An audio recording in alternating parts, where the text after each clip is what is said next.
Welcome to the deep dive. Today, we're taking a bit of a different path. Yeah, definitely. We often dive into things like, GitHub Copilot, security protocols, Hugging Face docs, really fascinating tech stuff. Which is great stuff, too. Absolutely.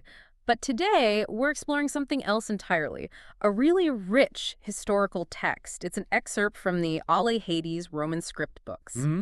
And this gives us an incredible look, like a real window into the very beginnings of Islam and the life of Prophet Muhammad. It's quite detailed. It really is. Yeah. So our mission, like always, is to pull out the key insights, give you a shortcut to understanding this, well, foundational period in world history. Without getting bogged down, yeah. Exactly. Expect some surprising facts, engaging stories, but hopefully not information overload. So let's get into it. Where do we even begin with a story this big?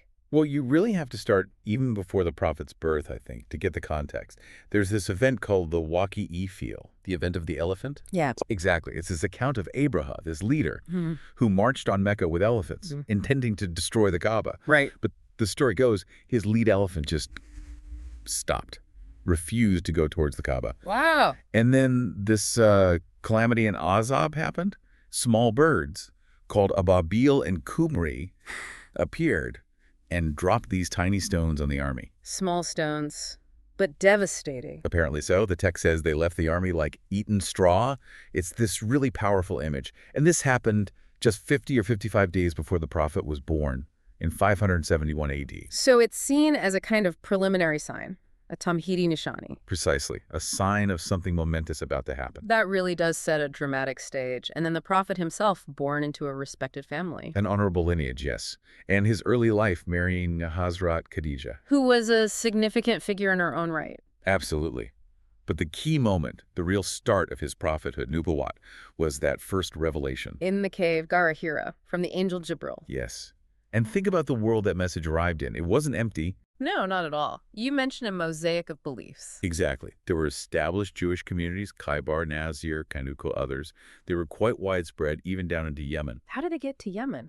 Figures like Taban Asad Abi Karb were key in that spread. And then you also had Christianity. Right, through conquerors. Mainly Abyssinian and Roman influence brought Christianity to parts of Arabia. And the text mentions a pretty grim story in Najran about a ruler, Yusuf Zunawas, who apparently forced Christians to convert or be thrown into a pit of fire. It's a harrowing event that's actually referenced in the Quran, in Surah Baruch.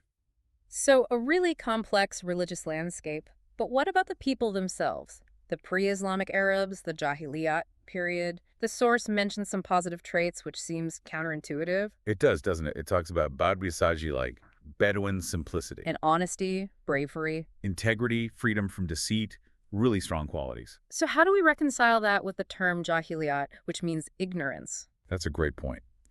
The perspective here seems to be that while the era definitely had its deep flaws, idolatry, tribal warfare, etc., these underlying qualities were seen as a kind of raw potential. Like a foundation. Exactly, a valuable foundation. These traits, this sort of innate character, could be refined and channeled by the new message.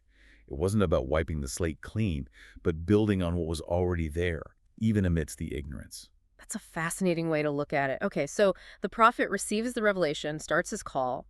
How did that unfold initially? Well, it started secretly. For the first 3 years, the preaching, the dawat, was done quietly, among close family and friends. And then it went public. Yes.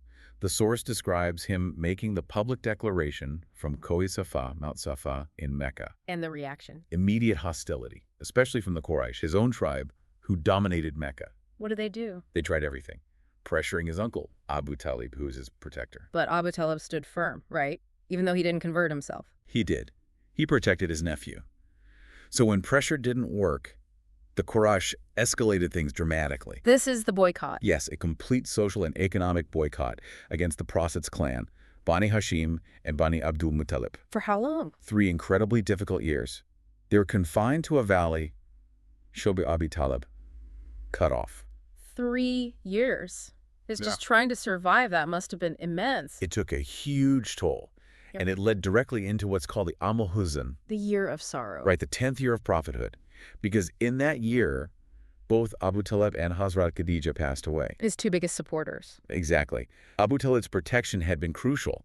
The Prophet himself said, according to the source, something like, "The Quraysh never harmed me significantly until Abu Talib died." So their deaths left him much more vulnerable. Much more. The persecution really ramped up after that, which raises a question, What gave them the strength? yeah, what gave those early Muslims such incredible resilience, facing all of that for so long? It is remarkable, and that steadfastness eventually led to a major shift, didn't it? The migration. The Hijrat, yes. But it wasn't just a sudden decision. It was preceded by these crucial agreements. The pledges of Abba. Right. Especially the second one. People from Yazrib, which would become Medina, they came and pledged allegiance. What did they pledge, exactly? Protection. They pledged to protect the Prophet and the Muslims who migrated like their own families. The source is quite clear. It was intense. How so? Hazrat Abbas, the Prophet's uncle, and others like Hazrat Asad bin Zurara, they made sure everyone understood the gravity. They essentially said, you realize you're pledging to fight all Arabs if necessary. Wow. You might lose wealth. Leaders might be killed. It was framed almost as a pledge for war, with the reward being Jannah, paradise, real commitment. And that paved the way for the Hijrat itself, the migration to Medina. Yes, he arrived in Quba, just outside Medina, on a Monday, 8th Rabiul Awwal, 1 Hijri. That's September 23rd, 622 AD. And the welcome was different from Mecca. Oh, completely different, enthusiastic. Yeah. And there's this interesting detail in the text. Yeah. It says, a Jewish man actually saw him arriving first from a hilltop and shouted out to the waiting Muslims, "He's here, the one you've been waiting for." Really? That's surprising. It is, and it kicked off this huge celebration as people rushed out to greet him. So arrival in Medina, what was the first order of business? Building community. And central to that was constructing the mosque, Masjid-i-Nabawi. The Prophet's Mosque. And this wasn't just for prayer, right? Not at all. It was built simply, mud bricks, palm branches, tree trunks for pillars. Yeah. But it instantly became the absolute center of life. How so? What functions did it serve? Everything. It was the place for prayer, obviously, but also a university, a place for learning. It was a parliament where decisions were made. It was the HQ for setting out delegations or expeditions. And it was even a shelter for the homeless migrants. So this one building became the nucleus for the entire society. Absolutely, the heart of the new community. And alongside that physical space, there was a crucial social innovation. Which was? The concept of Musulmanan Main Baichargi brotherhood among Muslims. Uniting the migrants and the locals. Exactly. The Muhajirin, who came from Mecca, and the Ansar, the helpers in Medina. This created incredible solidarity. The Ansar famously shared everything they had. And then came the Medina Charter. Yes, the Mu'ahad-i-Medina. This is essentially a constitution for the city-state. What were its key principles? Unity between the different groups, including the Jewish tribes living in Medina. Mutual defense. Justice for everyone. It established Medina as this unified political and social entity, an Islamic state, but one with defined rights and responsibilities for all communities. So a framework for coexistence and mutual protection. With this new base established, challenges must have continued, right? Especially from Mecca. Oh, definitely. And this is the period where permission to fight, to engage in warfare, was granted. What was the reasoning given in the source? Crucially, it emphasizes it wasn't for aggression. Permission was given after the Hijrat, because as the text says, "Woe Muslim Hain," they were oppressed. So self-defense. Self-defense, and also to remove batil, falsehood or injustice, and establish Allah ke sha'ir, the symbols or rights of God. It was about protecting the community and its ability to practice its faith freely, now that they had a state to defend. Okay. And how did they go about securing this new state, practically speaking? There was a two-pronged strategy initially. First, forming alliances. With local tribes. Yes, especially tribes along the key trade route between Mecca and Syria. That was Makkah's economic lifeline. Smart. Undermine the enemy economically and gain allies. And second, deploying patrols, reconnaissance missions, to monitor and secure that same route, protect their own interests, and gather intelligence. Which inevitably led to conflict, I assume. Yes, famously the Battle of Badr. The Quraysh apparently underestimated the Muslims' resolve. Oh. The source mentions a Quraysh scout, Umair bin Wahab Jumahi, reporting back.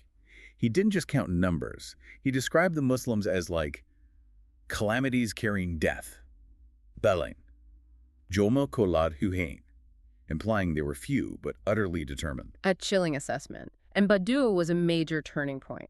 Any specific incidents highlighted? The death of Abu Jahl, a major leader of the opposition in Mecca. He was killed by two young Ansar warriors, Muaz bin Amr bin Jammu and Muaz bin Afra. It was a huge blow to Quraysh morale. So major battles like Badr were key, but what about securing the wider area? There were other tribes, Bedouins. Right. And the source mentions expeditions like Ghazwa Izad-ul-Rika and Ghazwa Idamat al-Jandal. What was their purpose? Primarily strategic, to deal with hostile Bedouin tribes who were raiding trade caravans or threatening Medina's periphery. It was about projecting power, establishing the state's Rabodabdaba, its awe and authority, and making the region secure. Stabilizing the borders, essentially. Now, jumping ahead a bit, another really significant event was the Treaty of Hudaybiyah. This wasn't a battle, but a truce, right? Exactly, a treaty with the Quraysh. And it was difficult, very difficult for the Muslims initially. Why? What were the sticking points? One major point was the clause about returning Muslims who fled Mecca to Medina, back to the Quraysh, but not vice versa. This felt deeply unfair. The case of Abu Jandal, who escaped Mecca and reached the Muslim camp just as the treaty was being signed, only to be returned. That was incredibly painful. I can imagine the frustration. Immense frustration. So much so that when the Prophet, after signing, instructed the companions to perform the rituals of sacrifice and shaving their heads, since they couldn't complete their pilgrimage to Mecca, they hesitated. They were just stunned, upset. What happened then? This is where his wife, Salma, gave some incredibly wise advice. Well, She suggested he just go out and perform the rituals himself without saying anything more. by example. Exactly. He did just that, sacrificed his animal, called his barber, and the effect was instantaneous. The companions snapped out of it and rushed to follow his lead. It's a powerful moment. It really is. Shows leadership, wisdom, and the emotional turmoil of that time. Definitely. And speaking of strategy and dealing with people, there's this interesting economic concept mentioned, mu'alafatul kulub. What does that mean? It translates roughly to those whose hearts are to be reconciled. After victories, like the Battle of Hunain later on, the Prophet gave particularly generous shares of the spoils to recent converts, or even non-Muslim tribal leaders whose support was important. Why do that? Wouldn't that upset the longtime believers? It did, initially. The Ansar, who had sacrificed so much, felt overlooked. But the source explains the wisdom. Dunya mein bahut se log aise jov, bet ke raaste se haq par laye jaate hain. Basically, some people are won over through material means, through generosity, rather than purely intellectual conviction. A pragmatic approach to building alliances and integrating people? Very pragmatic. And the Prophet addressed the Ansar's concerns directly, reaffirming his deep love and connection to them, explaining the strategy. It ultimately strengthened their loyalty. It asks us, what can modern leaders learn from that kind of pragmatism? That's a great question. It's about understanding different motivations. Okay, so diplomacy, treaties, strategic thinking. This all builds towards the eventual return to Mecca, doesn't it? Yes, the Fatih Makkah, the conquest of Mecca, which was remarkably peaceful, largely. 10,000 companions marched with him. A huge force by then. And one of the most dramatic moments was the encounter with Abu Sufyan. He was a major opponent for years, right? A leader of the opposition. Hazrat Abbas brought him to the Prophet's camp. And despite Hazrat Umar wanting to execute him on the spot. Which you could understand given the history. Absolutely. But the Prophet accepted his conversion to Islam. What's the significance of that, converting a key enemy instead of eliminating him? It was huge. Mercy over retribution. It signaled the tone for the conquest, forgiveness, reconciliation. It undoubtedly made the integration of Mecca smoother and prevented further conflict, turning a powerful enemy into eventually an ally. A strategic masterstroke, really. And beyond Mecca, other challenges were dealt with, like Khaybar. Yes, the campaign against the Jewish strongholds at Khaybar. The source highlights the famous duel between the warrior Marhab and Hazrat Ali. Ali was victorious. Yes, his victory over Marhab was a key moment in the battle, breaking the enemy's morale and leading to the Muslim success there. So military strength was clearly important, but it seems like diplomacy and, well, the Prophet's character played just as big a role in expanding influence. Absolutely. Think about him sending letters to rulers like the Byzantine Emperor, Caesar. Abu Sufyan himself, before converting, observed this growing power, noting how even the king of the Yellow Ones, the Romans, feared the Prophet. That's quite a statement. And there were stories of individuals, too, like Ka'b bin Zuhair. Yes. A poet who had harshly satirized the Prophet was essentially condemned, but then came seeking forgiveness. He recited a famous poem, a qasida, in praise of the Prophet and was pardoned and accepted. It speaks volumes about It forgiveness. really does. And the source consistently emphasizes these qualities in the Prophet's character. What does it highlight specifically? Things like never taking personal revenge, being quick to forgive, unmatched generosity, giving as if there was no fear of poverty, immense bravery, but combined with humility, dignity in every interaction. The text says, he was the furthest from anger and the quickest to be pleased. A remarkable balance. That character must have been central to his leadership, even in his final days. Yes, the source details his final illness. He led prayers as long as he could physically stand, then appointed Abu Bakr to lead in his place. And his final instructions. Very clear, very focused on the future of the community and the region. He instructed that Jews, Christians, and polytheists should eventually be expelled from the Arabian Peninsula, consolidating it as a Muslim heartland. And crucially, to continue treating visiting delegations with generosity, maintaining those diplomatic ties. Setting the final policy directions for the state he founded. Exactly. It's quite a narrative when you lay it all out.